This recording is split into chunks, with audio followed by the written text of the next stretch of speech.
File 1. The Brazilian Cat by Sir Arthur Conan Doyle. It is hard luck on a young fellow to have expensive tastes, great expectations, aristocratic connections, but no actual money in his pocket, and no profession by which he may earn any.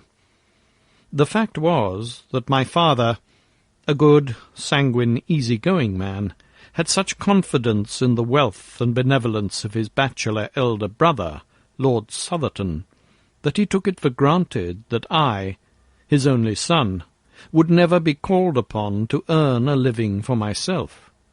He imagined that if there were not a vacancy for me on the great Southerton estates, at least there would be found some post in that diplomatic service which still remains the special preserve of our privileged classes.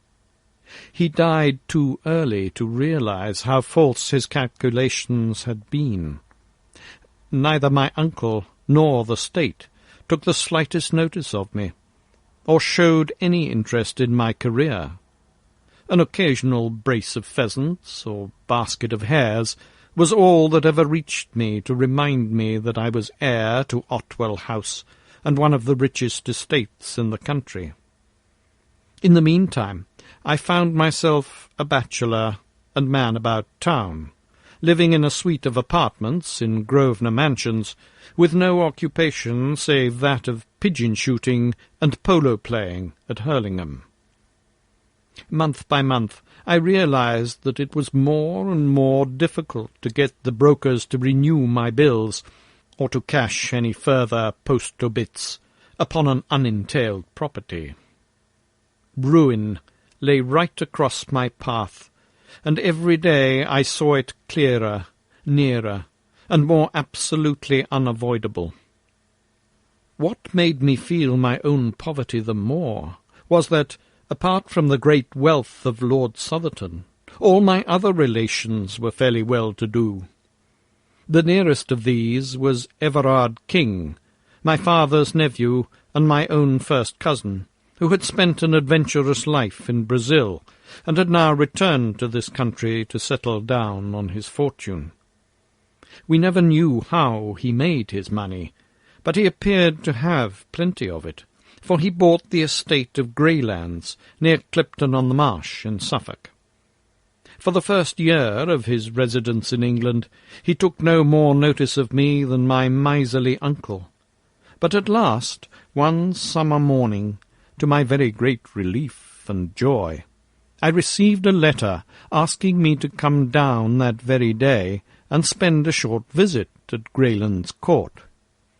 I was expecting a rather long visit to the bankruptcy court at the time, and this interruption seemed almost providential.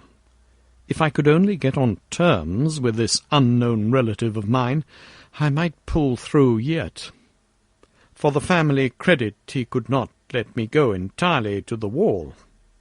I ordered my valet to pack my valise, and I set off the same evening for Clipton-on-the-Marsh. After changing at Ipswich, a little local train deposited me at a small, deserted station lying amidst a rolling, grassy country, with a sluggish and winding river curving in and out amidst the valleys, between high, silted banks, which showed that we were within reach of the tide. No carriage was awaiting me. I found afterwards that my telegram had been delayed, so I hired a dog-cart at the local inn. The driver, an excellent fellow, was full of my relative's praises, and I learned from him that Mr. Everard King was already a name to conjure with in that part of the country. He had entertained the school-children, he had thrown his grounds open to visitors, he had subscribed to charities. In short, his benevolence had been so universal that my driver could only account for it by the supposition that he had parliamentary ambitions. My attention was drawn away from my driver's panegyric by the appearance of a very beautiful bird, which settled on a telegraph post beside the road. At first I thought it was a jay, but it was larger, with a brighter plumage. The driver accounted for its presence at once by saying that it belonged to the very man whom we were about to visit. It seems that the acclimatization of foreign creatures was one of his hobbies, and that he had brought with him from Brazil a number of birds and beasts which he was endeavouring to rear in England.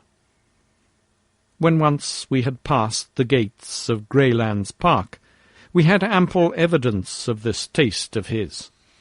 Some small spotted deer, a curious wild pig, known, I believe, as a peccary, a gorgeously feathered oriole, some sort of armadillo, and a singular lumbering in-toed beast like a very fat badger, were among the creatures which I observed as we drove along the winding avenue. Mr. Everard King, my unknown cousin, was standing in person upon the steps of his house, for he had seen us in the distance and guessed that it was I. His appearance was very homely and benevolent, short and stout, 45 years old, perhaps, with a round, good-humoured face, burned brown with the tropical sun, and shot with 1,000 wrinkles. He wore white linen clothes in true planter style, with a cigar between his lips, and a large Panama hat upon the back of his head.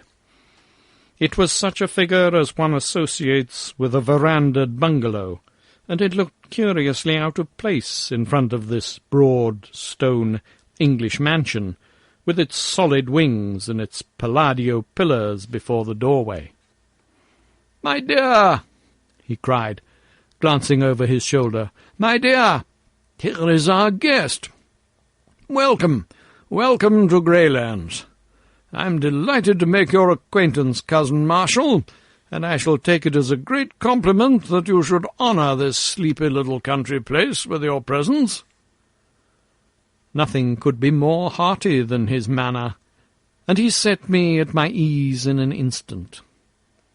But it needed all his cordiality to atone for the frigidity, even rudeness, of his wife, a tall, haggard woman who came forward at his summons. She was, I believe, of Brazilian extraction, though she spoke excellent English, and I excused her manners on the score of her ignorance of our customs.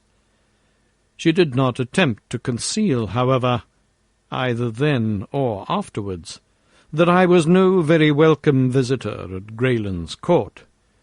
Her actual words were, as a rule, courteous, but she was the possessor of a pair of particularly expressive dark eyes, and I read in them very clearly from the first that she heartily wished me back in London once more.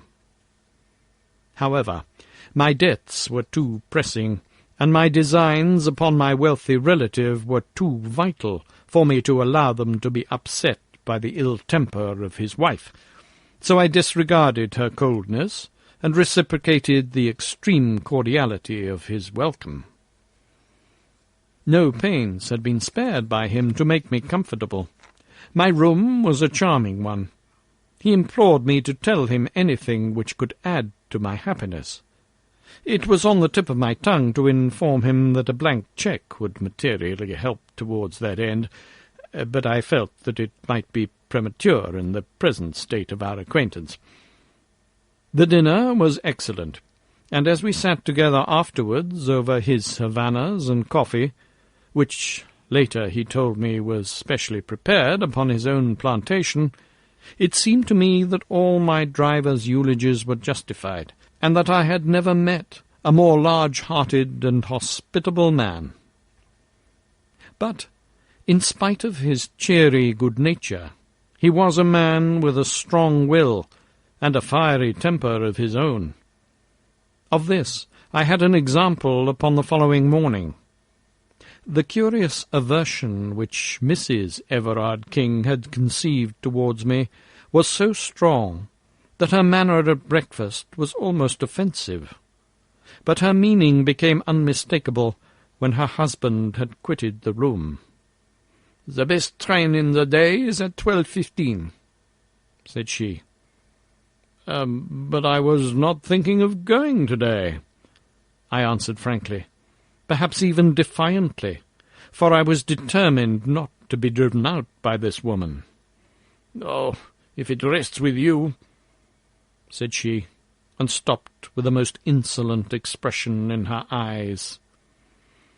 "I am sure," I answered, "that Mr. Everard King would tell me if I were outstaying my welcome." "What's this? What's this?" said a voice, and there he was in the room. He had overheard my last words, and a glance at our faces had told him the rest. In an instant his chubby, cheery face set into an expression of absolute ferocity. "Might I trouble you to walk outside, Marshal?" said he. I may mention that my own name is Marshal King.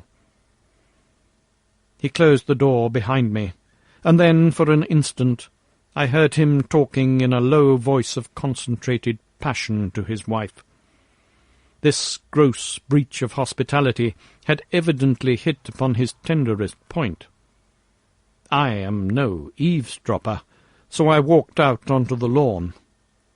Presently I heard a hurried step behind me, and there was the lady, her face pale with excitement, and her eyes red with tears. "My husband has asked me to apologize to you, Mr. Marshal King," said she, standing with downcast eyes before me. "Oh, please do not say another word, Mrs. King." Her dark eyes blazed out at me. "You fool!" she hissed, with frantic vehemence, and turning on her heel, swept back into the house. The insult was so outrageous, so insufferable, that I could only stand staring after her in bewilderment. I was still there when my host joined me. He was his cheery, chubby self once more. "I hope that my wife has apologized for her foolish remarks," said he. "Oh, yes, yes, certainly." He put his hand through my arm and walked with me up and down the lawn. "Oh, you mustn't take it seriously," said he. "It would grieve me inexpressibly if you curtailed your visit by 1 hour. The fact is, there's no reason why there should be any concealment between relatives. That my poor dear wife is incredibly jealous. She hates that anyone, male or female, should for an instant come between us. Her ideal is a desert island and an eternal tete-a-tete. That gives you the clue to her actions, which are, I confess, upon this particular point, not very far removed from mania. Tell me that you'll think no more about it." No, certainly not." "Then light this cigar and come round with me and see my little menagerie."